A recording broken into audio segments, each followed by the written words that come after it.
తమిళంలో రచయితగా, దర్శకునిగా, నటునిగా చరణ్కి మంచి పేరు ఉంది. తన సినిమాలకి అవసరమైన కథలను ఆయన జనంలో నుంచే తీసుకుంటాడు. అనుభూతి ప్రధానంగా తెరపై వాటిని ఆవిష్కరించడానికి తన వంతు ప్రయత్నం చేస్తూ ఉంటాడు. 2004లో ఆయన నుంచి వచ్చిన ఆటోగ్రాఫ్ సినిమా చూస్తే ఈ విషయం మనకి అర్థమవుతుంది. ఆయన రూపొందించిన latest web series Charan's journey ఈ నెల అంటే జనవరి 12న సోనీ లివ్లో మల్టిపుల్ ఆడియోస్లో ఈ వెబ్ సిరీస్ అయితే స్ట్రీమింగ్ అవుతుంది. 9 ఎపిసోడ్స్గా ఉన్న ఈ వెబ్ సిరీస్ ఎలా ఉందన్నది ఇప్పుడైతే తెలుసుకుందాం. Let's start our video. Ashok alias Sharath Kumar పెద్ద బిజినెస్ మ్యాన్. కార్లను తయారు చేసే సంస్థను ఆయన నిర్వహిస్తూ ఉంటాడు. వేల మంది ఉద్యోగులు ఆ సంస్థలో పనిచేస్తూ ఉంటారు. అయితే ఒక కీలకమైన జాబ్ కోసం ఒకరిని తీసుకోవాలని ఆయన భావిస్తాడు. అందుకోసం ఇంటర్వ్యూ ద్వారా ఒక 5గురిని ఫైనల్ లిస్టులోకి తీసుకువస్తాడు. అందులో నుంచి ఒకరిని ఎంపిక చేయడానికి ఆయన తన స్నేహితుడైన మాధవన్ అలియాస్ జయప్రకాష్ని సాయాన్ని అయితే కోరతాడు. ఆ జాబితాలో అమీర్, నితేష్, రాఘవ్, ప్రణవ్, లత పేర్లు అయితే ఉంటాయి. ఈ 5గురి జీవితాలను దగ్గరగా పరిశీలించి సోషల్ మీడియాలో వాళ్ళు చేసే పోస్టులను బట్టి వాళ్ళ స్వభావాన్ని అంచనా వేస్తూ వాళ్ళలో ఒకరిని ఎంపిక చేస్తే బాగుంటుందని మాధవన్ అయితే అనుకుంటాడు. ఆ 5గురు ఇంటర్వ్యూకి వచ్చేలోగా వాళ్ళపై ఒక స్పెషల్ రిపోర్ట్ను అశోక్కి ఇవ్వాలనే ఉద్దేశంతో అదే పనిపై పనిచేస్తూ ఉంటాడు. అమీర్ తన మతం కారణంగా ఉద్యోగాన్ని పొందలేక ఆర్థికంగా అనేక ఇబ్బందులు పడుతూ ఉంటాడు. చెప్పుల షాపులో పనిచేసే తన తండ్రి కలను నిజం చేయడం కోసం తాను మంచి ఉద్యోగాన్ని పొందాలనే పట్టుదలతో ఉంటాడు.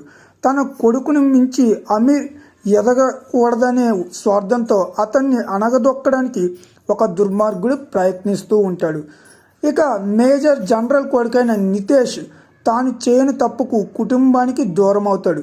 తన తండ్రి తలెత్తుకునేలా చేయడం కోసం ఉద్యోగ ప్రయత్నాలు చేస్తూ ఉంటాడు.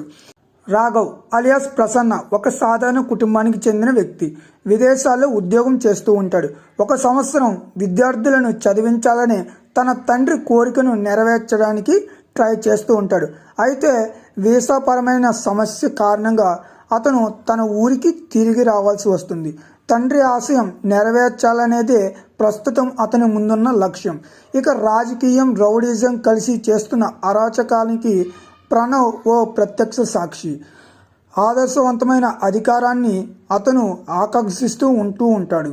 ఇక లతా విషయానికి వస్తే స్నేహితులతో కలిసి జాలీగా ఒక ఫారెస్ట్ ఏరియాకి వెళ్ళి ఆమెకి అక్కడ రైతు కుటుంబాలకి చెందిన దంపతులు తారసపడతారు. వ్యవసాయం ప్రాధాన్యత, నేటి యువత వ్యవసాయానికి దూరంగా వెళ్ళడం గురించి ఆ దంపతులు చెప్పిన మాటలు వాళ్ళిద్దరినీ ఆలోచింపజేస్తాయి.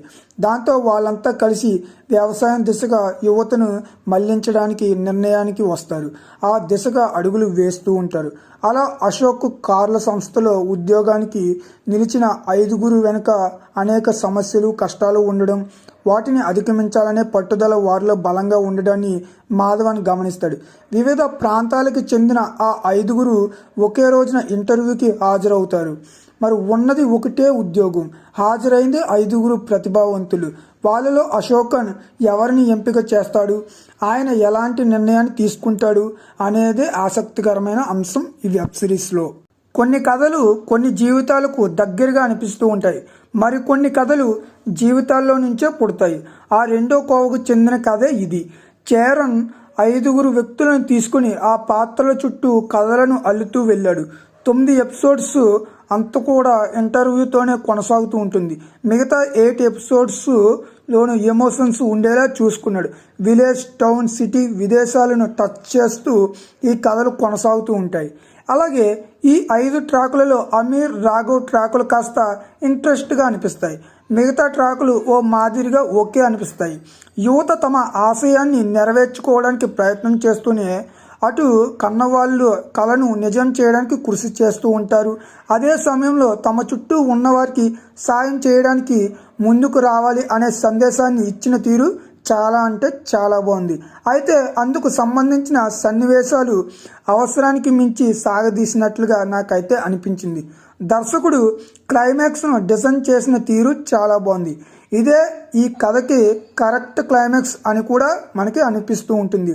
ఆయా ప్రాంతాలకు సంబంధించి ట్రాకుల నివిడిని ఎక్కువగా అంటే సమయాన్ని ఎపిసోడ్ సమయాన్ని అనేది కొంచెం ఎక్కువగా పెంచినట్లయితే అనిపించింది. క్లైమాక్స్ విషయంలో ఆడియన్స్ సంతృప్తి అయితే చెందుతారు. ఆర్టిస్టులంతా కూడా తమ పాత్రలను సహజత్వానికి చాలా దగ్గరగా అయితే వెళ్ళడం జరిగింది. చాలా న్యాచురల్గా కూడా నటించారు. ఫోటోగ్రఫీ, సంగీతం, అలాగే ఎడిటింగ్ అన్నీ కూడా కథకి మరింత సపోర్ట్గా నిలిచాయి. వినోదం పరంగా కంటే సందేశం పరంగా మంచి మార్కులు కొట్టేసే వెబ్ సిరీస్ అని చెప్పుకోవచ్చు. ఖచ్చితంగా ఒకసారి ఈ వెబ్ సిరీస్ని అయితే మీరందరూ ట్రై చేయండి. సోనీ లివ్లో అవైలబుల్గా అయితే ఉంది. సో నా ఎక్స్ప్లెనేషన్ నచ్చితే like and share. Please subscribe movies Adda channel. Thank you.